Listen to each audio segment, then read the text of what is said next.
Grenada is such a special place in so many ways, and you have to figure out how to navigate Definitely. culturally, financially, socially, all the ways in which there's such a strong cultural heritage that when you come in from the outside, it can take you by storm.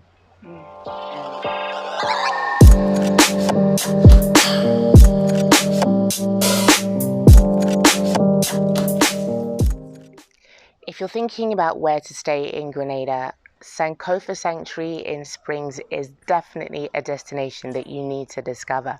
I'm here at this stunning venue up in the hills of Springs on the edges of St. George's to tell you a little bit more about the space and some of the really exciting activities that we have planned here. You may be familiar with its owner, Jelani, who moved to Grenada many years ago, well, a few years ago, and we actually featured her story on the Exodus Collective. So definitely check out that video.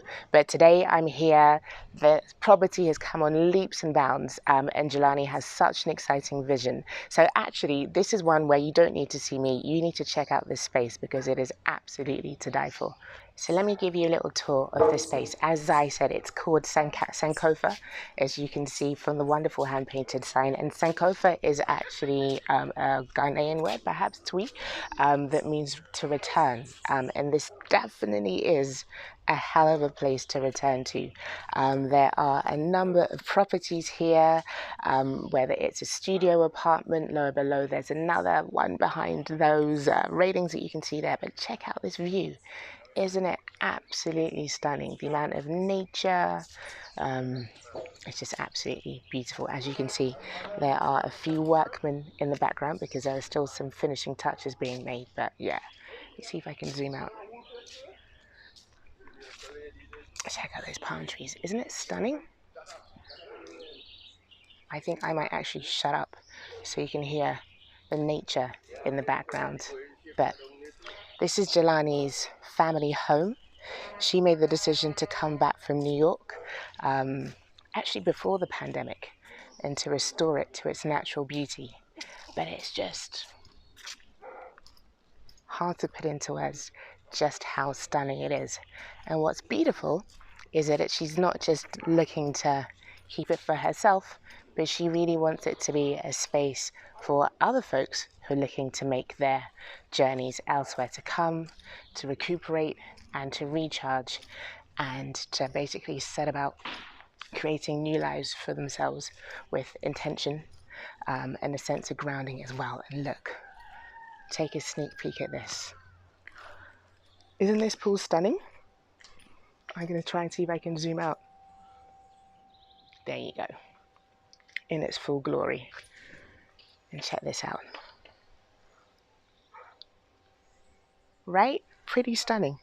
Let me walk you down so you can see just how beautiful it is.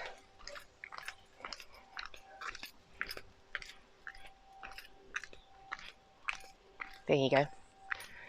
Pool with the view of a stunning valley, a few other neighbors quite a way away, but it's just a really, really beautiful place to experience and explore a side of Grenada that many of you may not know existed. And there's views out to the sea, but let me show you what you get on the other side. So one of the really lovely things is that Jelani has found a way to blend her love of property, design, and travels all around the world, and blended that with what is on offer here in Grenada. So collections of items and travels all around the world in this beautiful setting. But when you walk through, you leave behind the valley setting and you come to this, a gorgeous space which we will tell you more about because this will feature more in Exodus Collective offerings. I'm gonna tease you with this view. You come round and take a look at this. Ta-da! Grenada's capital, St. George's. Some of you might be familiar with the video I filmed a while back down on the Carronade. This is the view from up here. I've got no idea if the camera even really fully does it justice. I might have to zoom in so that you can check it out in full effect, but it's stunning. But anyhow, that is enough about the venue. I think I've shown you beyond words how stunning it is, but I want to introduce you to Jelani and tell you a little bit more about some of the amazing activities, experiences that she has planned in this space that you can participate in, whether you happen to be based in Grenada, coming here on holiday. The table behind us will be the space of some wonderful conversations. There are retreats planned, so much more. But anyhow, that's enough for me. Let me hand you over to Jelani. Just in general, I think things have happened so organically. I was so clueless when I decided to take on this venture, and now I feel like it's starting to take shape. And I'm glad that I didn't stress over it. I just did what came naturally in terms of the build out, in terms of preparation. Um, I was so off the mark in terms of any kind of marketing and branding and that whole world because it's so foreign to me. And all of a sudden, I feel like I'm kind of figuring it out now. So everything just seems to be coming together very organically, which is great. And I think it's reflective of what's happening in the world and people coming to to this realization that they need to be more inwardly focused and less all over the place, out there searching for answers and searching for a space and a place in the world. But, bring it in and then find ways to nurture that and find ways to thrive in that space as it relates to everything else that you have to do. And that's kind of what I want to create here, a space that is conducive to people going inward, fortifying themselves, and then taking that back out into the world. Doing it from a healthier place, right? So yeah, my vision I think is just becoming more crystallized, which is great. It feels good. It feels right. It feels more solidified, and it's in keeping with all the things that I say I want to do here. The retreats, the wellness packages, the supper clubs, all of that to me kind of brings together my whole vision of bringing people together, of having people find common links with each other, um, people finding fortification in those kinds of connections so that there's more substance behind them. It's not just superficial. When people come here, I want them to really slow down and think. I want them to ponder and be introspective and all those wonderful things that we don't do because we're so busy doing all the other stuff that we prioritize. And I just want people to slow down, prioritize themselves. Yeah. And remind us, why are you here? Why Grenada? Because I'm not hearing a Grenadian accent when you speak. Well, that's because I lost that about 60 years ago when I left Grenada and migrated to first to Trinidad for 4 years and then ultimately to Brooklyn, New York, where I grew up and learned about life. And 21 years ago now, my mom decided she wanted to come back to Grenada, where she's from, and she purchased this property, and it became a labor of love. And now that she's kind of petered out, I've taken on that labor of love. And so this is now my project, and it really is a dream come true to be taking it to where it is I want it to be, because I think it could be so much more than this amazing view and these beautiful lush surroundings. I think this really can be a hub for creativity and wellness and joy and introspection and slowing down the pace. So I feel like I'm back home, even though I'm learning so much. There's so much I don't know about Grenada because I left so young. But I feel like I'm learning slowly but surely all the good, the bad, and the ugly. and I'm figuring out and finding my space. I realize that it's not it's not a place where you necessarily just come and establish roots, even if you're born here. This is Grenada is such a special place in so many ways, and you have to figure out how to navigate Definitely. culturally, financially, socially, all the ways in which there's such a strong cultural heritage that when you come in from the outside, it kind of it can take you by storm, Mm. and that's been very humbling for me. Like, Yeah. okay, slow down. This is not your party anymore. You know, you're not running the show here. You're not calling the shots. You need to figure out how to get in the flow that exists. I'm the type of person who's kind of used to making things happen and figuring out how things are going to go. Now I'm learning. I have to figure out how to get on board with what is here and how things are done, and figure out how I can accomplish what I need to accomplish within this very new context for me. And I'm doing that slowly. You're Sometimes doing it's it easier than well. others. You're doing it very well, because I think that understanding that it is a different beat sends many people home from the party. They're like, I wasn't expecting this. I went it my way, but it doesn't work that way. It doesn't work that way. But why did you decide to come back? Because so many people, like you, had a really successful career, a very beautiful life in New York. Why did you decide to come back? Why Sankofa? Well, I'd say in part it's because I still have a very beautiful life in New York. I've not given that up. Nice. And it is not my intention to do that. Honestly, I feel like I want to straddle both worlds. I'm not at a point, and that may change, but I'm not at a point yet where I feel like Grenada is it. I feel like I'm getting closer to that because this endeavor that I'm doing here, I think is going to be really big, and it's going to require more of my time and input. So in that respect, I definitely see spending more time here.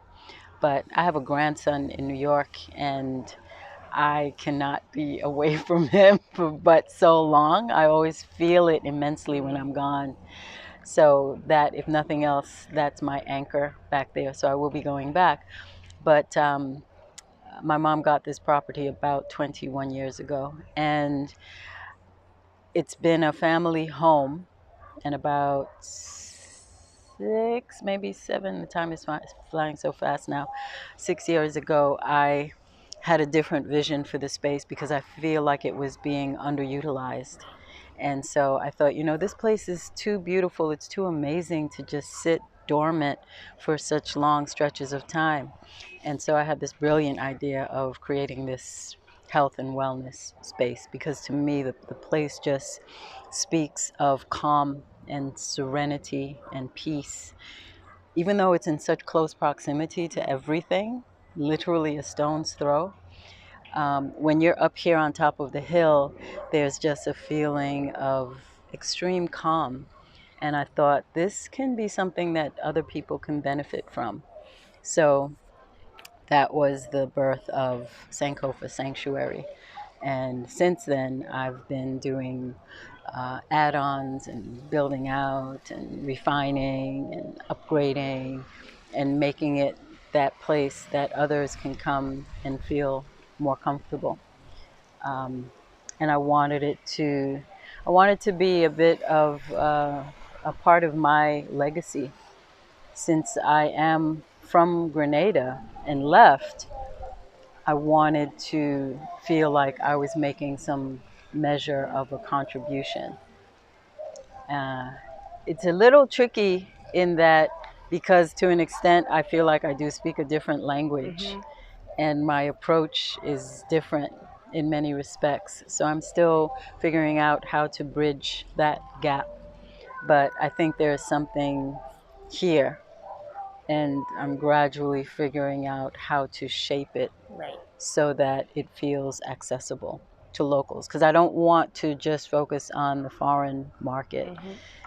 I want that too, but I definitely want to connect with locals and have them come and be introduced to these ideas. So, for example, this retreat that we're doing next month, it's a 4-day cleansing detox residency.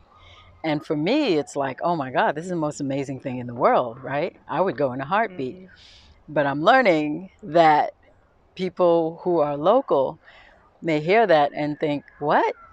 No food for 4 days? Why would anybody want to do that? That makes no sense. Yeah. But no, when you put it as no food, yeah, it You want becomes me a to come different. and not eat, and you want me to pay for that? But there's a lot of value behind it, and again, it's something that I want to introduce, but it has to be done in a way that is more palatable. But I'm not giving up. Right. We're gonna do it, and we're gonna keep doing it. And I Yeah. think, like with everything else, because a few years ago, plant-based Right. was a completely foreign concept in Grenada. Now everywhere I look, I'm hearing and seeing plant-based and vegan. So just like that has taken hold, I think the fasting, the detoxing, the juice cleansing is going to take hold. It's Right. happening gradually. Yeah, and it's not just no food, is it? Explain what it is. It's a liquid fast Okay. for 4 days. But you're partnering with a brand who, what do they, what? Guiltless Lifestyle. They do cold pressed juices here in Grenada, and they do amazing work, and they're so passionate about what they do, and I'm absolutely in love with them. And so for the first day, we're going to do a water only fast. That's just one day, and that's something I do routinely. 1 day a week, every Monday, I fast. And then on a Tuesday, I'll usually do coconut water. So I have 2 days for sure where I'm just giving my body a chance to rest and restore. And so for this program, it'll be 1 day water fast, and then the next 3 days will be juices. And the juices are delicious, and they're satisfying. So there's less of a chance of feeling hunger, right? And then on the fourth day, when they leave, they're going to get a really big, filling smoothie to take with them to break that fast and get them back into eating solid foods. Along with the cleansing, we're going to be doing massage, Right. far infrared sauna therapy. We're going to be doing water meditation in the pool. We're going to be doing walking meditations. We're going to be doing a lot of journaling. We'll be doing stretching. We'll be doing rebounding on the mini trampoline throughout the day. We're going to be doing dry skin brushing and oil pulling every morning. So it's a really comprehensive program that we're offering in the hopes of introducing people to the concept of really immersive self-care routines. Not just sometimes, but all the time. Every day there should be at least a period of time where you are focusing on you. And ideally, you want to do it at the start of the day. When you wake up, you're setting the tone for what the rest of your day is going to look like. And to me, there's no better way to do that than really focusing inward, taking time to pamper yourself and do things that are good for you from the inside out, right? Nothing wrong with a really beautiful manicure and pedicure, but that's very external, right? And it's usually someone else doing something to you or for you. The notion of taking care of you and being really intentional about that all the time is something that evades a lot of us. We're so busy taking care of everyone else and working and filling these roles that we end up taking a back seat. And so this is a time for 4 days where you get to really immerse yourself in you and see what that feels like. And when I tell you it is life changing, it's life changing. We're not conditioned to do that. So this is a chance for you to come. No distractions. No, you're not going to be on your phone. You're not going to be on the internet. You're going to be focusing in on you and doing some really deep thinking.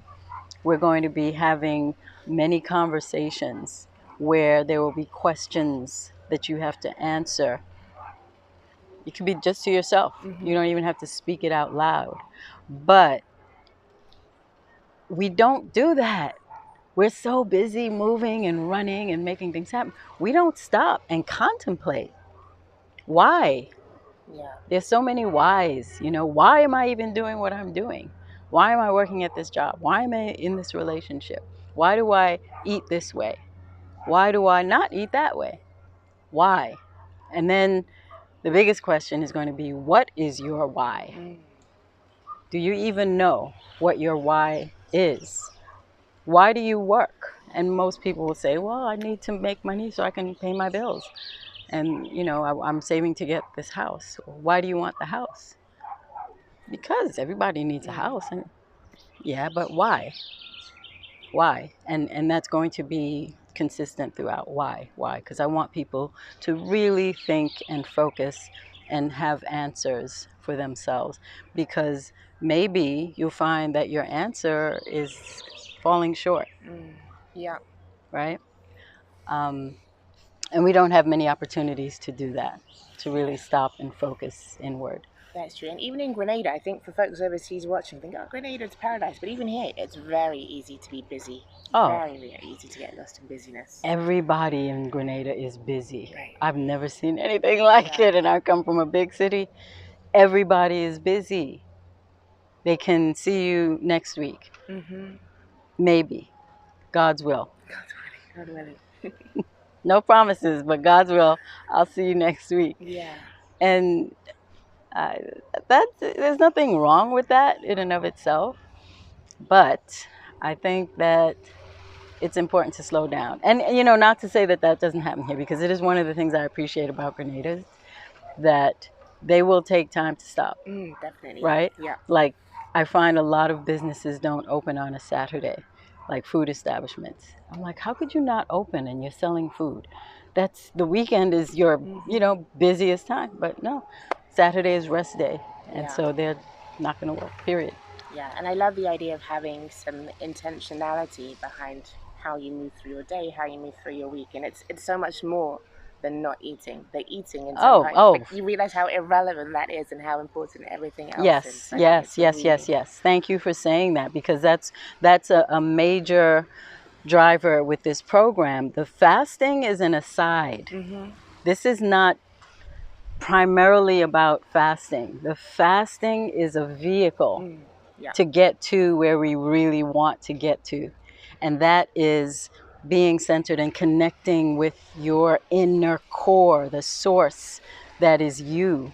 Fasting is a means by which we can get there, because we're not being distracted by the food. Food can be such a distraction. It can be such an addiction for so many of us, even though we don't realize it. And so this is a time where we're not going to be focusing on the food. We're going to be focusing on us. And I know, too, that a lot of us have a not very healthy relationship with food. And this is an opportunity to check that. Like, what is your reaction if you realize you're not going to be eating for 4 days? What does your body do? What does your brain do?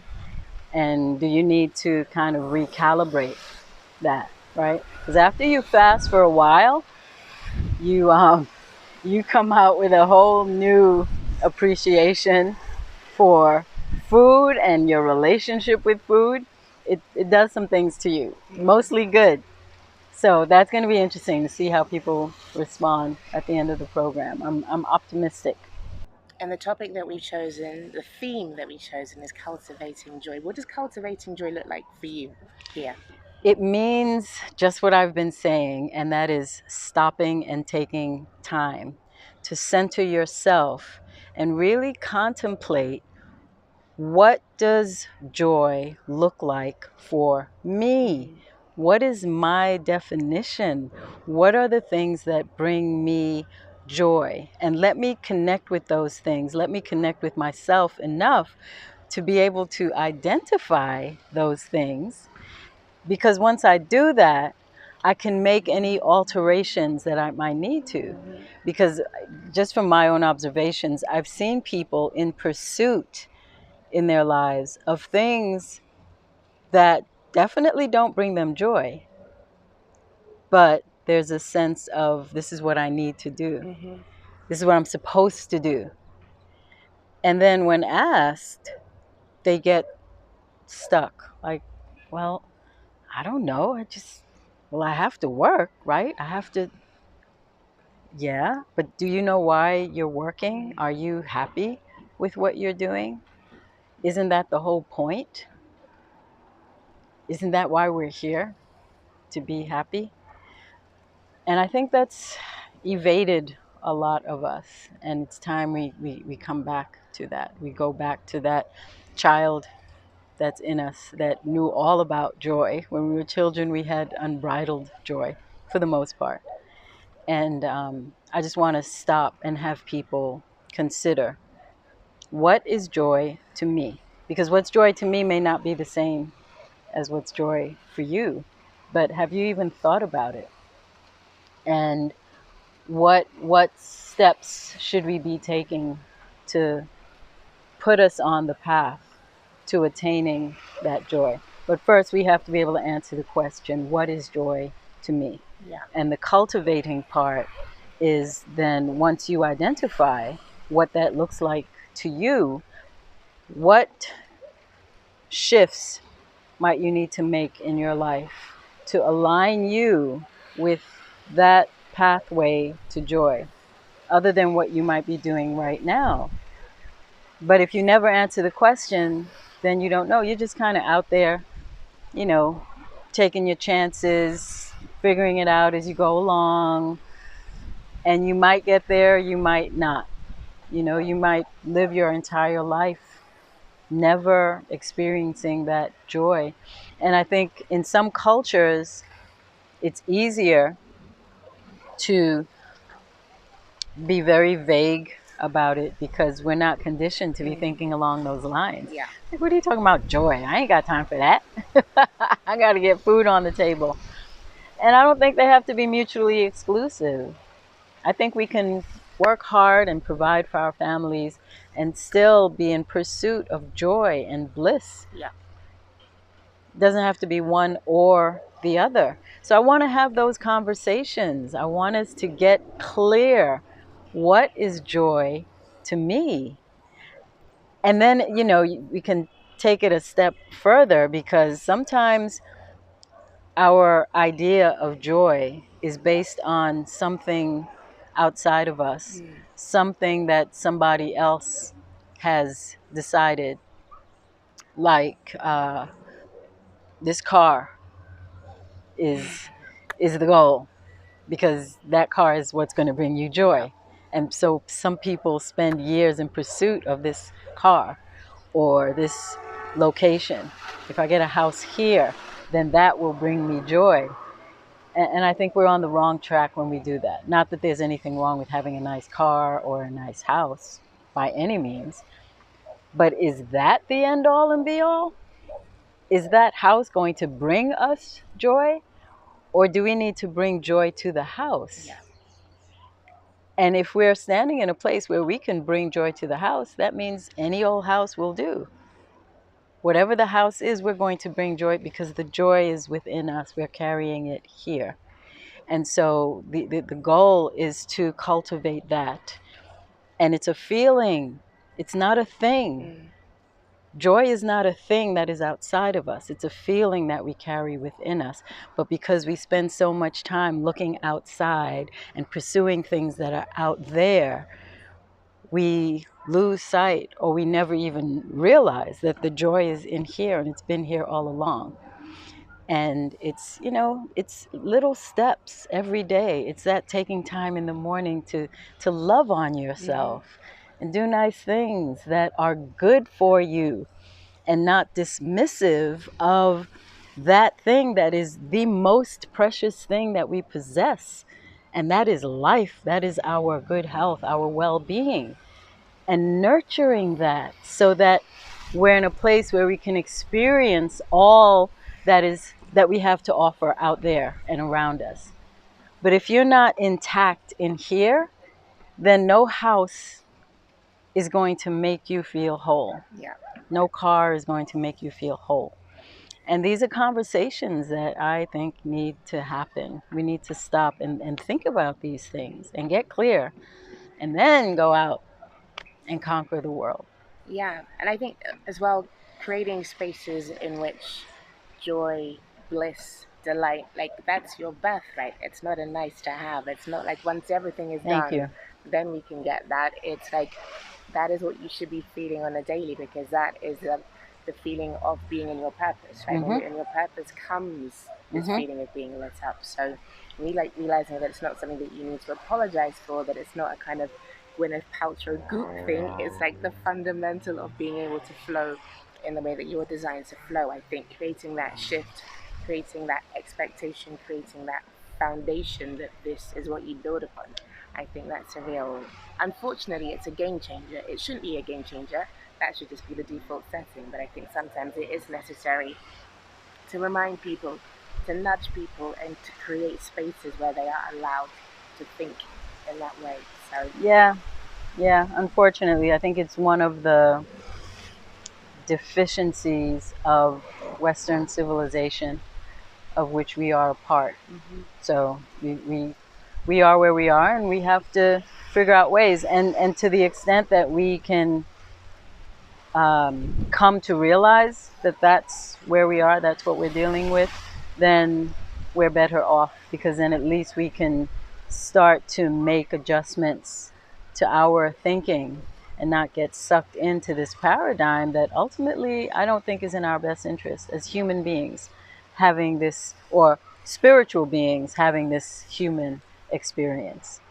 We really have a lot of things backwards, and we need to come back to center, Yeah. right? And the more we can create opportunities, like you said, and spaces where we can be doing that, and that can facilitate that, then the better off we are. Yeah, and I think, as I said to someone else this week, Grenada really does 70% of the work here is done by the environment, right? You have the sea, you have the greenery, you have I these mean, trees. come So on. yeah, this is the space. So thank Absolutely. you for joining those dots and for holding space with people. I definitely encourage people to, yeah, to come, to attend, to book your space for retreats, for Airbnbs, the whole works. But it's really exciting what you're doing, and I can't wait to see the change that it facilitates here, because the time is now. Yeah, for sure, for sure. No time like the present. Indeed, Let's do this. indeed. Thank you.